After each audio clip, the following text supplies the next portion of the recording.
नमस्कार दोस्तों, फिर से स्वागत है आपका कहानी चौपाल में। आज की कहानी का नाम है चतुरी चमार। किसी गांव में एक चमार रहता था। वो बड़ा ही चतुर था, इसीलिए सब उसे चतुरी चमार कहा करते थे। घर में वो और उसकी स्त्री थी। उनकी गुजर बसर जैसे तैसे होती थी।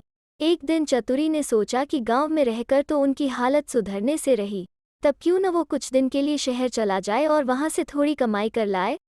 स्त्री से सलाह की तो उसने भी जाने की अनुमति दे दी। वो शहर पहुंच गया। मेहनती तो वो था ही, सूझबूझ भी उसमें खूब थी। कुछ ही दिनों में उसने 100 रुपये कमा लिए। इसके बाद वो गांव को रवाना हो गया।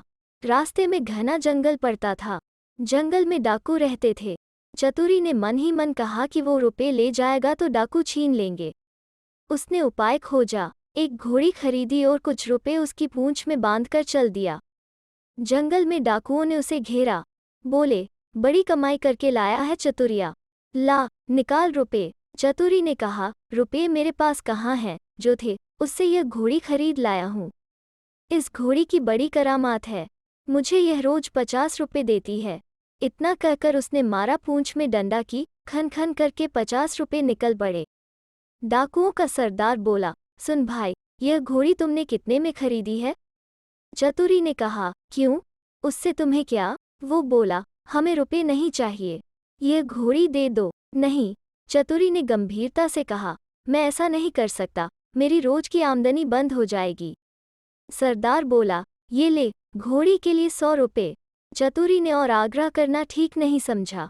रुपये लेकर घोड़ी उन्हें दे दी और गांव की ओर चल पड़ा। घर आकर सारा किस्सा अपनी स्त्री को सुना दिया।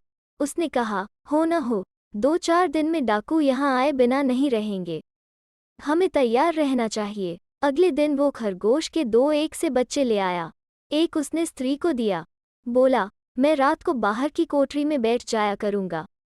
जैसे ही डाकू आए, इस खरगोश के बच्चे को यह कहकर छोड़ देना कि जा चतुरी को बुला ला, आगे मैं संभाल लूँगा। डाकुओं का सरदार घोड़ी को लेकर अपने घर गया और रात को आंगन में खड़ा करके पूंछ में डंडा मारा और बोला, ला रुपये। रुपये कहाँ से आते। उसने कस कस कर कई डंडे पहले तो पूंछ में मारे, फिर कमर में। घोड़ी ने लीद कर दी, पर रुपये नहीं दिए। सरदार समझ गया कि चतुरी ने बदमाशी की है, पर उसने अपने साथियों से कुछ भी नहीं कहा। घोड़ी दूसरे के यहाँ गई, तीसरे के यहाँ गई, उसकी खूब मरम्मत हुई, पर रुपये बेचारी कहाँ से देती। चतुरी ने उन्हें मूर्ख बना दिया, लेकिन इस बात को अपने साथी से कहे तो कैसे। उसकी हंसाई जो होगी। आखिर 5वें डाकू के यहाँ जाकर घोड़ी ने दम तोड़ दिया। तब भेद खुला। फिर सारे डाकू मिलकर एक रात को चतुरी के घर पहुंच गए।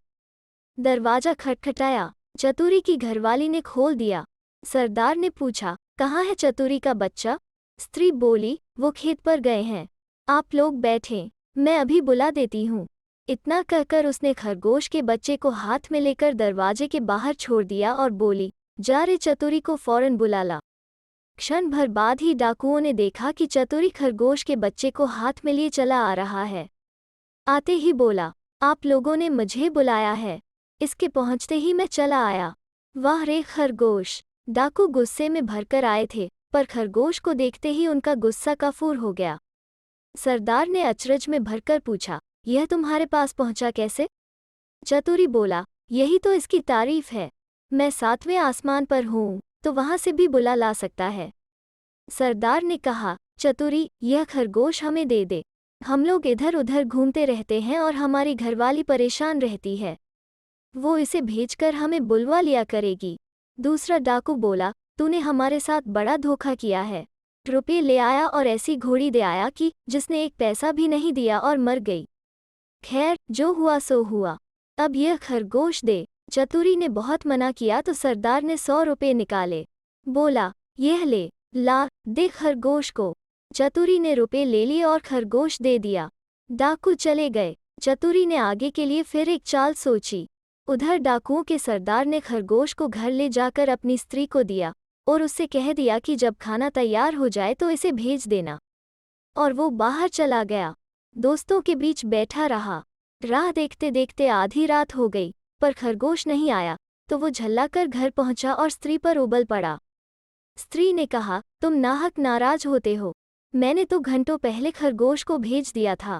सरदार समझ गया कि यह चतुरी की शैतानी है। वे लोग तीसरे दिन रात को फिर चतुरी के घर पहुंच गए। उन्हें देखते ही चतुरी ने अपनी स्त्री से कहा, इनके रुपए लाकर दे दे।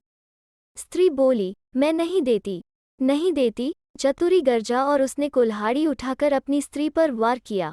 स्त्री लहूलुहान होकर धरती पर गिर पड़ी और आंखें मूंद गईं। डाकू दंग रह गए। उन्होंने कहा, अरे चतुरी, तूने ये क्या कर डाला? चतुरी बोला, तुम लोग चिंता न करो, यह तो हम लोगों की रोज की बात है, मैं इसे अभी जिंदा किए देता हूँ। इतना कहकर वो अंदर गया और वहां से एक सारंगी उठा लाया। जैसे ही उसे बजाया कि स्त्री उठ खड़ी हुई। चतुरी ने उसे पहले से ही सिखा रखा था और खून दिखाने के लिए वैसा रंग तैयार कर लिया था।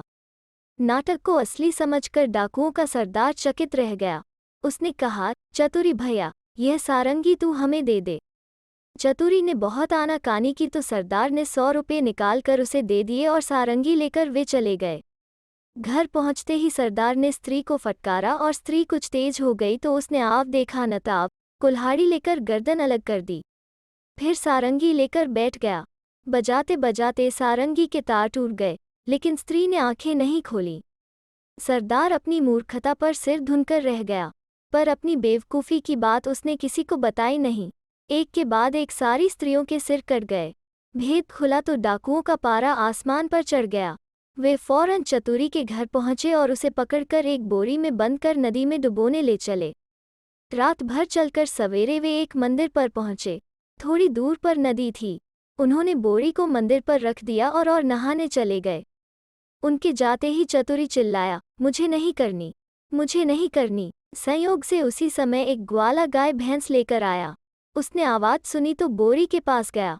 बोला, क्या बात है? चतुरी ने कहा, क्या बताऊं, राजा के लोग मेरे पीछे पड़े हैं कि राजकुमारी से विवाह कर लूं, लेकिन मैं कैसे करूं? लड़की कानी है, ये लोग मुझे पकड़कर ब्याह करने ले जा रहे हैं। ग्वाला बोला, भैया, मेरा ब्याह नहीं होता, मैं इसके लिए तैयार हूँ। इतना कहकर ग्वाले ने झटपट बोरी को खोलकर चतुरी को बाहर निकाल दिया और स्वयं बंद हो गया। चतुरी उसकी गाय भैंस लेकर 9-11 हो गया। थोड़ी देर में डाकू आए और बोरी ले जाकर उन्होंने नदी में पटक दी। उन्हें संतोष हो गया कि चतुरी से उनका पीछा छूट गया, लेकिन लौटे तो रास्ते में देखते क्या है कि चतुरी सामने है। उन्हें अपनी आंखों पर विश्वास नहीं हुआ। पास आकर चतुरी से पूछा, क्या बे, तू यहाँ कैसे? वो बोला, आप लोगों ने मुझे नदी में उथले पानी में डाला, इसलिए गाय भैंस ही मेरे हाथ पड़ी। अगर गहरे पानी में डाला होता तो हीरे जवाहरात मिलते। हीरे जवाहरात का नाम सुनकर सरदार के मुंह में पानी भर आया। बोला, भैया चतुरी, तू हमें ले चल और हीरे जवाहरात दिलवा दे। चतुरी तो यह चाहता ही था। वो उन्हें लेकर नदी पर गया।